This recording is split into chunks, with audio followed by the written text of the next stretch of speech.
ज्ञानेंद्र यादव जी, गोरखपुर से। महाराज जी, आपके चरणों में कोटि कोटि प्रणाम। गुरुदेव, मैं सांसारिक भोग में इतना लिप्त हो चुका हूँ कि मैं अध्यात्म की ओर नहीं जुड़ पा रहा हूँ। कभी पूजा करता हूँ, कभी नहीं कर पाता हूँ। इसमें रेगुलरिटी नहीं बन पा रही महाराज जी। किसका? हाँ, प्रियता संसार की जब हो जाती है तो भगवान में एक फॉर्मेलिटी सी होती है। प्रियता तो भोगों में है ना, भगवान में कैसे बनावटी भगवान से और सच्चाई से भोगों से। जिस दिन सच्चाई से प्रीत करने लगोगे, कामी नारी प्यारी जिम लोभी जिम प्रिय दाम, तो उस समय स्थिति बदल जाएगी। हम भगवान से प्रीति नहीं करते हैं। प्रीति 10-20 जगह नहीं होती, एक जगह होती है कहीं। जो ये 10-20 जगह प्रीति करते हैं वे विचारी पुरुष होते हैं, वो प्रीतिवान नहीं होते। जो प्रीतिवान होता है वो एक जगह प्रीति करता है। प्रेम गलियत सांकरी तामे दो न समाये, तो बहुत जगह प्रीति कैसे हो सकती है?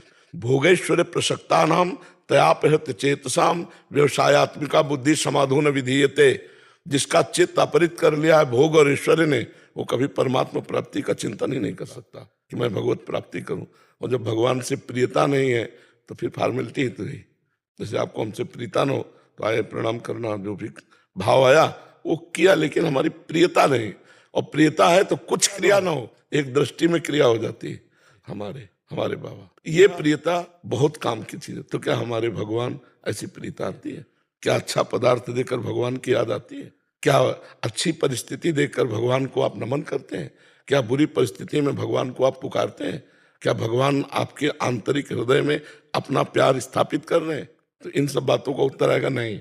ईमानदारी से देखो, ईमानदारी से हम लोग जो है पूरा जीवन इसी में व्यतीत किया है। तो जैसे आप आरती कर रहे हैं, पूजा कर रहे हैं, आपका चिंतन कहाँ है?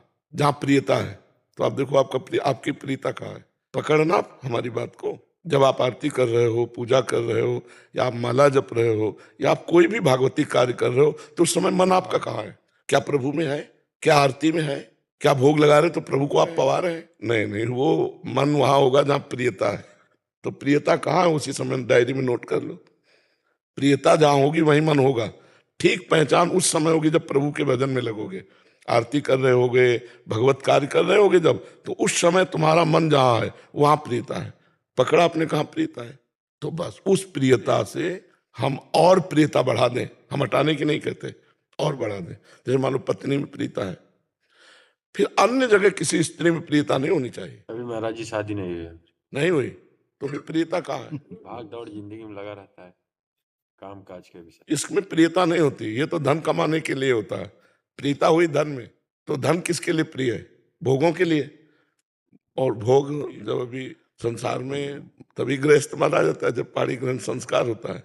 आपकी आयु क्या है? 29 वर्ष। का वर्षा जब कृषि सुखानी समय चूकी पुण्य का पछताली।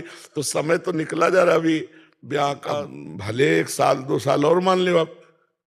नहीं, वैसे हमें लगता है उत्तम ब्याह का समय 20 से लेकर के 28 के बीच तक हो जाना चाहिए।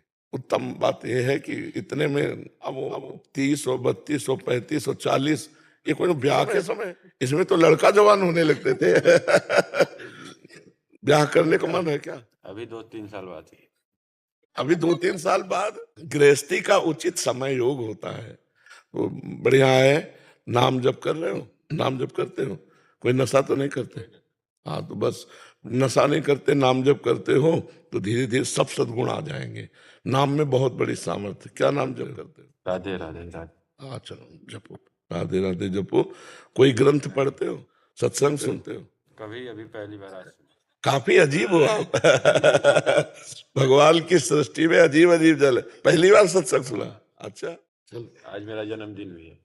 तो नया जन्म मान लो आज सत्संग से। जब भगवान अतिशय कृपाल होते हैं तब साधु संग मिलता है। जब द्रवहि दीन दयालु राघो तो साधु संगति पाइए। तो एक काम किया करो, आज से 30 मिनट हमको सत्संग के लिए दो।